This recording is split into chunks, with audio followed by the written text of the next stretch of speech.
Hi friends, இன்றைக்கி நம்ம வீடியோவில் என்ன பார்க்க போகிறோம்னா,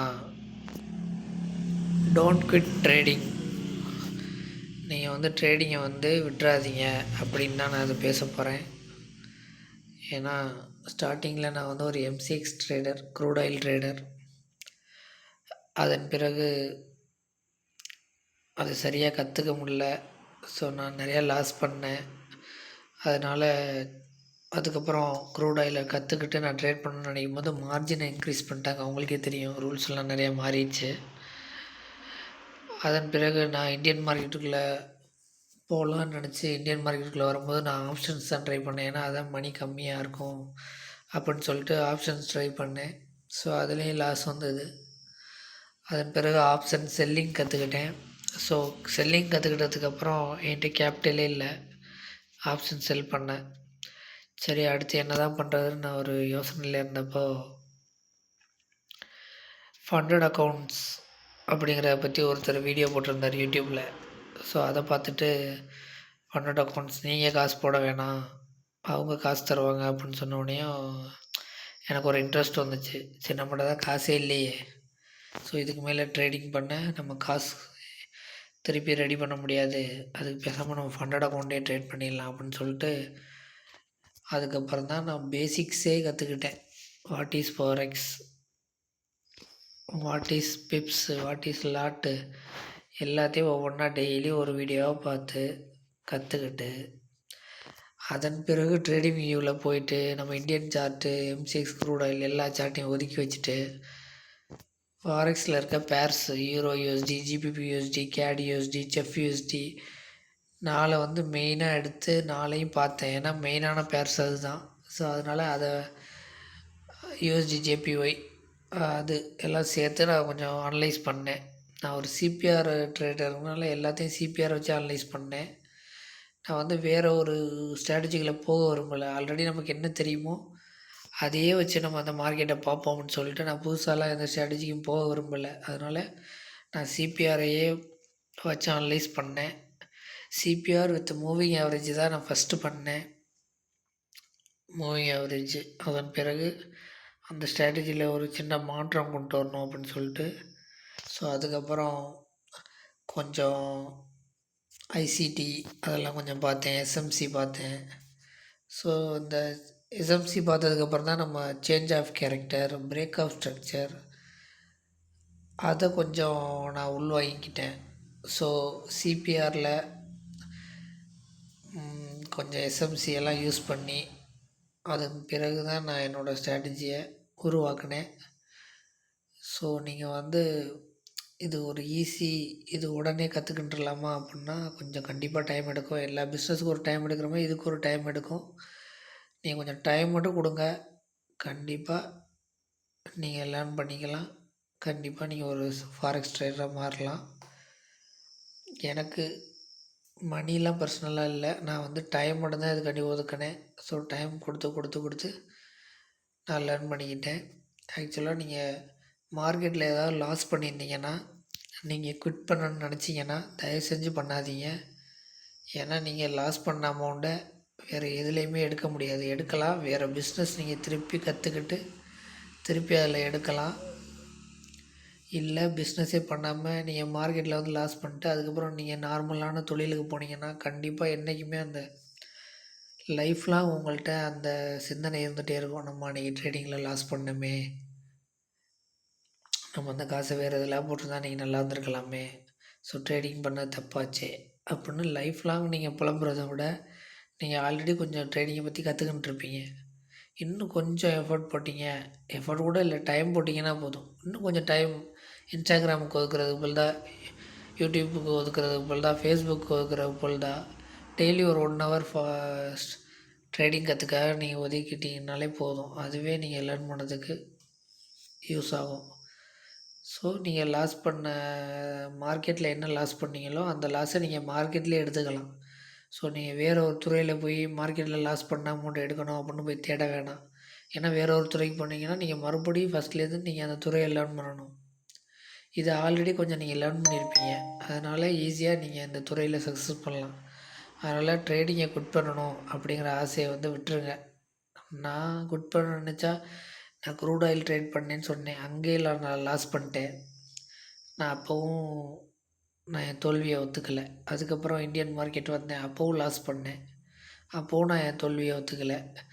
ஃபாரெக்ஸ் மார்க்கெட் வந்தேன். ஃபண்டோட அக்கௌண்ட் எடுத்தேன். இப்போ நான் உங்களுக்கு முன்னாடியே லைவ் ட்ரேட்ஸ் நான் வந்து உங்கள்கிட்ட போஸ்ட் பண்ணிக்கிட்டுருக்கேன். அதுலேயும் ப்ராஃபிட் லாஸ் பார்க்குறேன். பட் கண்டிப்பாக நான் வந்து ட்ரேடிங்கில் ஒரு நாள் சக்ஸஸ் பண்ணுவேன். குவிட் பண்ணுறதுக்கான வாய்ப்பே கிடையாது. நம்ம என்ன மிஸ்டேக் பண்ணியிருக்கோங்கிறத மட்டும் அனலைஸ் பண்ணிட்டு அடுத்த ஸ்டெப்புக்கு போயிட்டுருக்கணுமே தவிர பின்வாங்கன்னு நினைக்கக்கூடாது. இப்போ ஃபண்டோட அக்கௌண்ட்ஸ்லாம் இருக்கிறது வந்து ஃபாரெக்ஸுக்கு ஒரு வரப்பிரசாதம் மாதிரி. ஏன்னா நீங்கள் ஒரு ப்ரோக்கர் அக்கௌண்ட்டில் போயிட்டு நீங்கள் ஒரு $100 இல்லை ஒரு $500 $1000 போடுறீங்கன்னு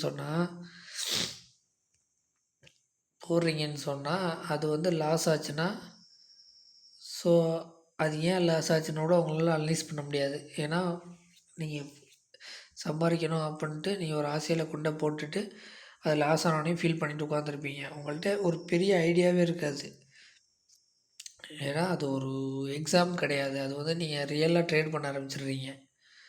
புரியுதுங்களா? அதனால் வந்து நீங்கள் அது ஒரு ரியல் ட்ரேட். கண்டிப்பாக லாஸை மட்டும்தான் ஃபேஸ் பண்ணுவீங்க. உங்கள்கிட்ட எந்த ரூல்ஸும் கிடையாது. ஸோ நீங்கள் எமோஷ்னல் ட்ரேடராக ட்ரேட் பண்ணிகிட்ருப்பீங்க. புரியுதுங்களா?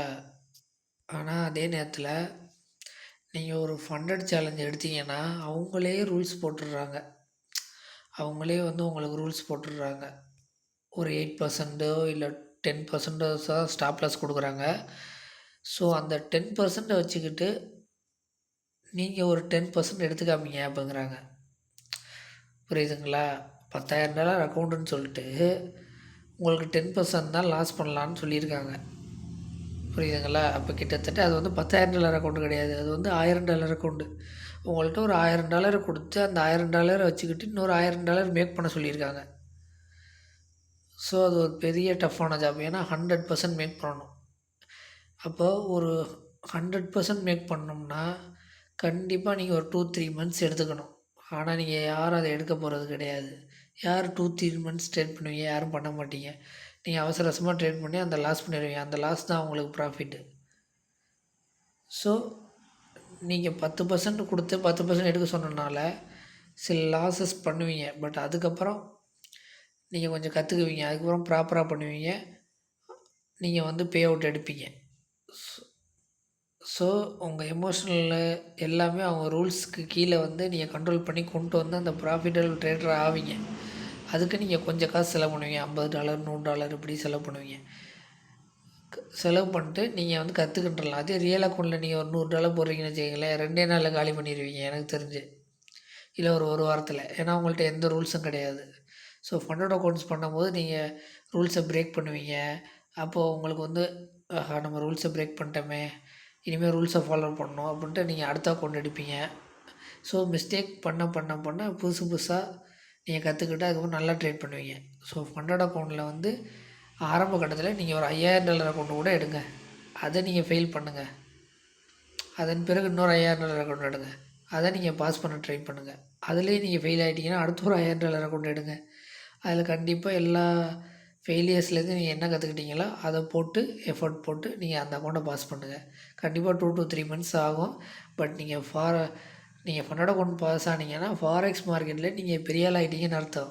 ஃபண்டட் அக்கௌண்ட் பாஸ் பண்ணுறது அவ்வளோ ஈஸியான காரியமே கிடையாது. ஏன்னா நீங்கள் ஒரு $1000 கொடுத்து இன்னொரு $1000 எடுக்க சொல்கிறான் அப்படின்னா 100% ரிட்டர்ன் எடுக்க சொல்கிறான். அதை நீங்கள் வந்து எடுத்துட்டிங்கன்னா உங்களோட பெரிய ஆள் யாரும் கிடையாது. நீங்கள் வந்து 100% ஒரு தகுதியான ட்ரேடர். அதனால் நீங்கள் அதை பாஸ் பண்ணிட்டீங்கன்னா you are a great person. நான் அப்படி தான் ஃபீல் பண்ணுறேன். நான் ஃபண்டட் அக்கௌண்ட்டில் May 1 ஃபஸ்ட் ஃபேஸ் கிளியர் பண்ணிட்டேன். செகண்ட் ஃபேஸில் நான் போய் ரன் பண்ணிக்கிட்டுருக்கேன். அதுமாதிரி குவாண்டகல் எல்லாத்துலேயும் அங்கங்கே மிஸ்டேக் பண்ணி குவாண்டகல்லே ஒரு 2% ப்ராஃபிட்டில் இருக்கேன் ஃபேஸ் 1. ஸோ நானே பெருமைப்பட்டுக்கிறேன். நான் ஒரு 1 இயருக்குள்ளே நான் ஃபாரெக்ஸ் மார்க்கெட் கற்றுட்டு நீ ஃபண்டட் அக்கௌண்ட் நான் ரியல் அக்கௌண்ட்டுக்கே போகல. டேரெக்டாக ஃபண்டட் அக்கௌண்ட் எடுத்தேன். நான் பாட்டுக்கு பண்ணிக்கிட்டுருக்கேன். என்ன நடந்தாலும் சரி. அட்லாஸ்ட் நம்ம ட்ரேடர் ஆகிட்டோமா, அதுவே பெரிய சந்தோஷம். ஸோ அதனால் எல்லோரும் இந்த டெமோ அக்கௌண்ட்லாம் சொல்லுவாங்க, அதெல்லாம் தேவையே இல்லை. நீங்கள் ட்ரேடிங் வியூ வச்சுக்கோங்க, அனலைஸ் பண்ணிக்கிங்க. அனலைஸ் பண்ணிட்டு உங்களுக்கு தைரியம் வந்துடுச்சா டக்குன்னு ஒரு $5,000 அக்கௌண்ட்டை வாங்குங்க. நீங்கள் ட்ரேடை போடுங்க. அது பாஸ் ஆனாலும் சரி, ஃபெயில் ஆனாலும் சரி, கண்டிப்பாக அதில் நீங்கள் ஏதாவது லேர்ன் பண்ணுவீங்க. அதுக்கடுத்து அடுத்த அக்கௌண்ட் எடுங்க. அந்த லேர்னிங் என்னென்ன பண்ணீங்களோ அதெல்லாம் இம்ப்ளிமெண்ட் பண்ணி அடுத்த அக்கௌண்ட்டில் பாஸ் பண்ண பாருங்கள்.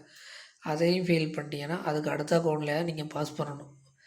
ஃபண்டட் அக்கௌண்ட் பாஸ் பண்ணிங்கன்னா நீங்கள் ஒரு பெரிய பெரிய ட்ரேடர், பெரிய ஃபாரெக்ஸ் ட்ரேடர் நீங்கள் தான். அதனால் ஒரு $5000 அக்கௌண்ட் பாஸ் பண்ணிங்கன்னா நீங்கள் பெரிய ட்ரேடர்.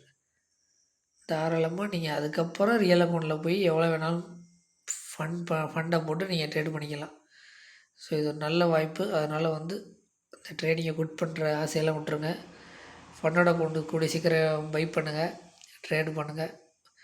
ஒரு நல்ல ஃபாரெக்ஸ் ட்ரேடராக மாறுங்க. நாளைக்கு வேறு ஒரு வீடியோவில் சந்திக்கிறேன். கண்டிப்பாக லைக் பண்ணி மறக்காமல் நம்ம சேனலை சப்ஸ்கிரைப் பண்ணிக்கங்க. பை.